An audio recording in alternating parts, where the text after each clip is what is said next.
Diba? Ang perfect. Good morning, guys. So, ayan, magluluto tayo ngayon ng champurrado. Ayan, instant champurrado. Dahil nga tag-ulan at nag-crave tayo sa champurrado, magluluto tayo nito. So, let's start. Ang una natin gagawin is bubuksan natin yung induction cooker. Ayan.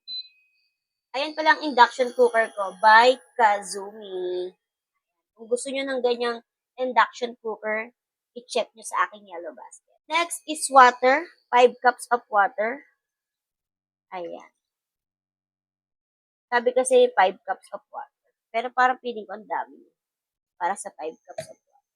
Ayan. So, next natin ito, yung champurrado. Yung instant champurrado. White King ang brand. Nabili ko lang ito sa 7-Eleven. Dagdagan natin. Bubuksan ko muna. May patunog. Kasi yung nabibili kong champurrado sa karinderya, hindi masarap. Sorry, pero hindi talaga siya masarap. So, ilalagay na natin siya.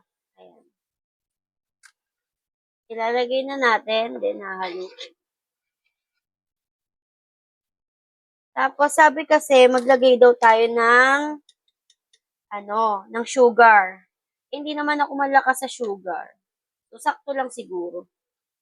Wait. Tansya-tansya na lang tayo sa sugar. Baka kasi tumamis siya. Okay na yan. Kasi masyado na madami. Maglalagay ako netong choco milk. Para masarap siya lalo. Optional lang to kung gusto nyo nang lagyan ng choco milk.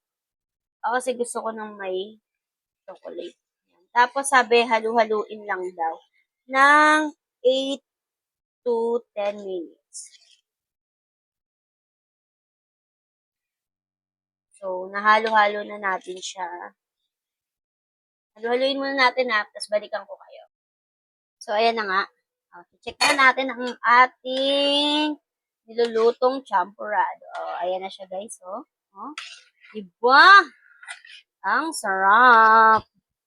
Tapos sabi, kaya daw to ng 5 bowl. Ewan ko kung gaano kalaking bowl yung kaya nito.